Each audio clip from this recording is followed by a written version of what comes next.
When we talk about loving a woman deeply, emotionally, and spiritually, it all begins with presence. Presence is not about being in the room, it's about being in the moment. A lot of men misunderstand this.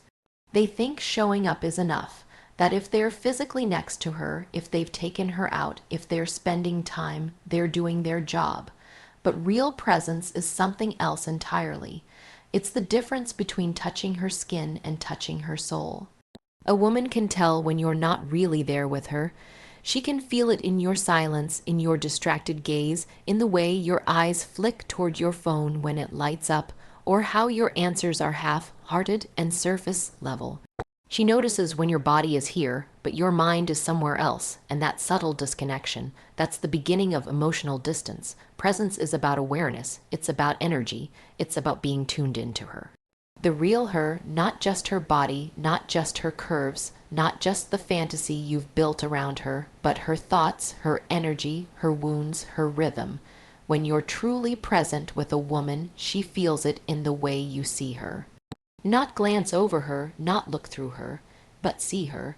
There's a kind of silence that happens in the presence of someone who's paying attention. A kind of stillness that says, I'm here, I'm with you. Nothing else matters right now. That is what I'm talking about.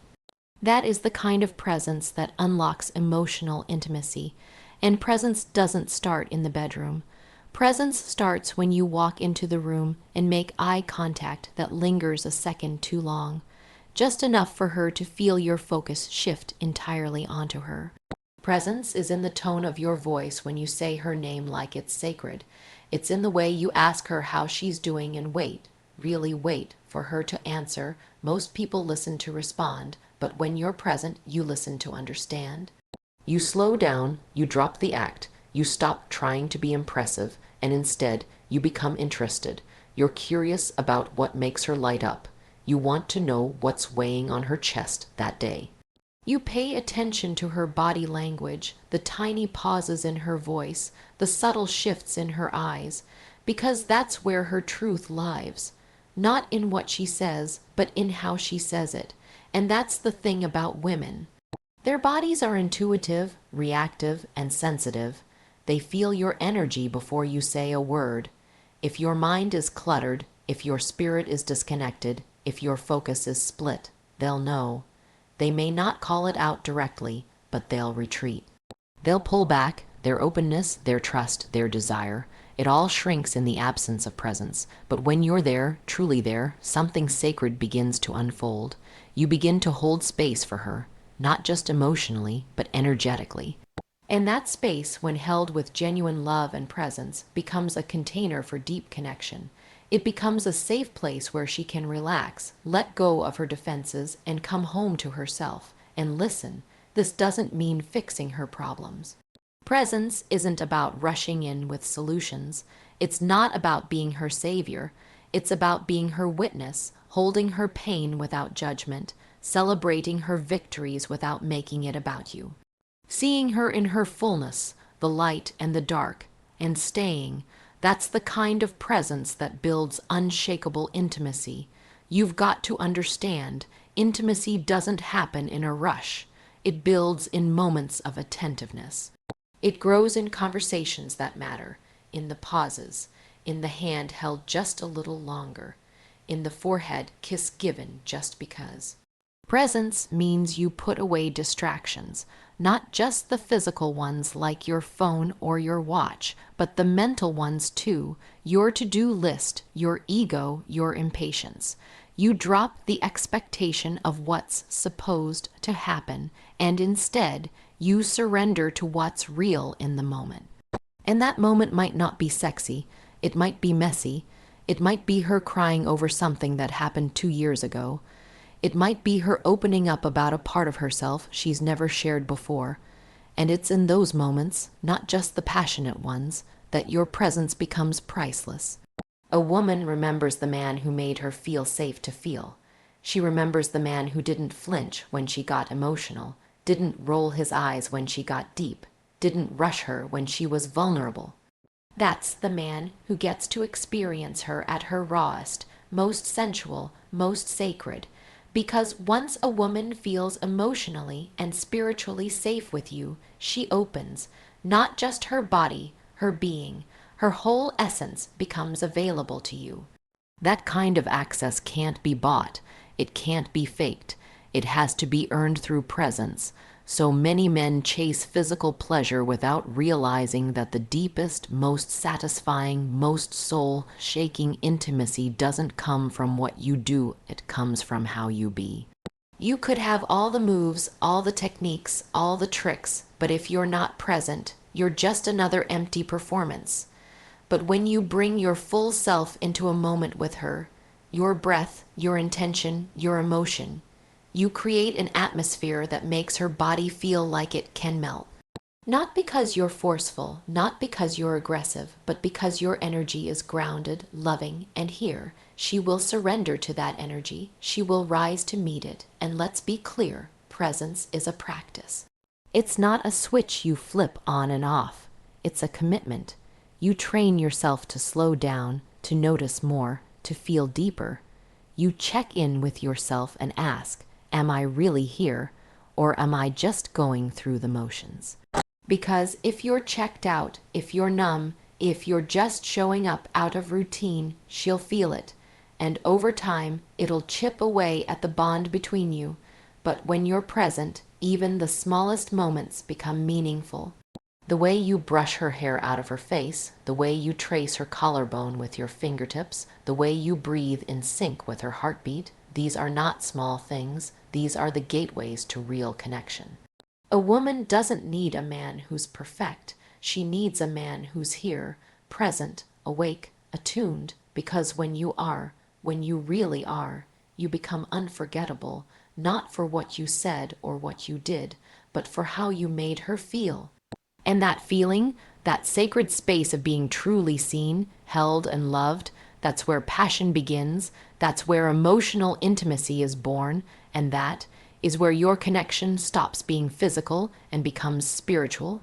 This isn't about performance. It's not about how many positions you know, how long you can last, or how loud she moans. If that's what you think intimacy is, you're still playing in shallow waters. Real love-making, soul-shaking, heart-awakening love-making is not about performing. It's about presence, reverence, and the recognition that her body is not just flesh and curves. Her body is a living prayer, a map of stories, a container of emotion, intuition, and divine energy. When you come to her with that understanding, everything changes. You stop trying to hit it right and start learning how to feel it right. You stop trying to conquer and start seeking to connect, because a woman's body, her real body, the one that houses her spiritress, bonds not to pressure, not to pace, but to the intention behind your touch. Too many men treat intimacy like a finish line. You warm her up just enough, you slide in, you do what you've seen in porn, and then you finish, and maybe she finishes too. Maybe she fakes it. Maybe she just checks out mentally, waiting for it to be over. But whatever it is, you know something's off. You know it's not deep. You know you didn't meet her there in that sacred place, and that's because you never really arrived. You didn't show up in worship. You didn't show up in reverence. You showed up to perform, to check a box, to satisfy a need. But when you touch her like her body is a prayer, everything slows down. You approach her like you're not entitled to her pleasure. You're honored by it. And you're not rushing to get there. You're savoring the journey. Every kiss becomes a message. Every stroke is a sentence. Every breath, a love letter whispered into her skin. You understand that this is not about how good you are. It's about how present you are. It's about how deeply you care to know her, and not just her favorite spots or how she likes to be kissed, but how she wants to feel in your presence. Does she want to be cherished, slowly unraveled like a silk ribbon? Does she want to be devoured, to feel the heat of your passion? Does she want to be held like something sacred or teased like something dangerous? You won't know unless you ask, not just with your mouth, but with your attention, with your patience, with your curiosity. Every woman speaks a different sensual language. Some speak through words, some through silence, some through movement, some need laughter, others need stillness, some want to be led, others want to lead. There is no universal key, but there is always a way in if you care enough to discover it. And let me be clear, when I say worship her body, I don't mean blindly put her on a pedestal. I mean honor it. I mean acknowledge that her body is more than something to be touched. It's something to be understood. Every curve holds memory, every scar a story, every soft place an invitation. When you love her body like this, you stop comparing it to anyone else's. You stop measuring it against expectations. You stop treating her like she's a series of parts and start recognizing her as a whole. This is where emotional and physical intimacy begin to merge. Because when a woman feels truly seen in her body, not judged, not objectified, not reduced, she begins to open in a way you can't fake. Her breath changes, her skin changes, her eyes soften, her energy melts into yours. And here's the secret. The more emotionally safe she feels, the more sexually free she becomes. The woman you've been dreaming of, the wild one, the tender one, the deeply connected one. She lives behind a door marked safety. And safety is not built through skill. It's built through intention. That's why rushing ruins it. That's why being goal-oriented in the bedroom backfires. Because she's not a machine you press buttons on. She's a living, feeling, intuitive being who needs to know you're not just in her, you're with her. Think about how you touch her. Are you grabbing, groping, rushing? Or are you listening with your hands? Are you using your fingertips like they're reading Braille, discovering the poetry of her body one line at a time? Are you using your lips to send messages, not just steal pleasure? Because a kiss can do more than arouse, it can reassure. A hand can do more than stimulate, it can heal. Your body is an instrument. When you use it with love and presence, you stop being a lover and start becoming a channel. A channel for peace, for passion, for God. That's when sex becomes spiritual, when it stops being about friction and starts becoming about fusion. When you stop trying to give her an orgasm and start giving her your truth. And let's talk about the after the climax, after the sweat, after the breathlessness. What do you do then? Do you roll over? Do you get up? Do you check your phone, or do you stay with her? Do you hold her like she just shared her soul with you? Because she did. Intimacy doesn't end when the body's separate. That moment right after, that sacred stillness, is where you either deepen the bond or dilute it. When you stay, when you kiss her shoulder, when you tell her how beautiful she looked surrendering. When you whisper thank you, without needing to say anything else, that's the moment she remembers. That's what makes her feel adored. And yes, there will be nights that are wild. Nights filled with lust, urgency, messy passion. That has its place. It's beautiful in its own way, but if every night is that, if every encounter is just about stimulation and release, you're missing the most powerful part of love, making the soul work.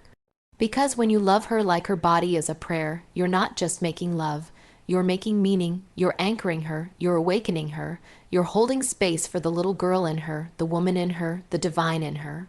And it's not always easy. Sometimes she'll resist it. Sometimes she won't know how to receive it. Sometimes her own pain, her own conditioning will make her shrink from the kind of intimacy you're offering. Don't take that personally. Just stay gentle, stay consistent, stay clear. Let her know through your energy, not just your words, that you're not here to take. You're here to give, to pour, to honor. Because the truth is, there are men who have touched her body, men who have made her moan, men who made her laugh in the moment, then left her feeling empty the next day. But there are very few men who have entered her spirit, with care, with love, with reverence. There are very few who have touched her in ways that echo long after the lights are out. Be that man. Be the man who doesn't perform but connects. Be the man who doesn't impress but imprints. Be the man who doesn't chase the climax but cherishes the connection. Because when you love her like her body is sacred, she becomes more than a lover. She becomes your mirror. She reflects back to you the depth of your presence, your patience, your passion. And in that reflection, you'll see the truth that making love isn't about what happens in her body. It's about what happens between souls.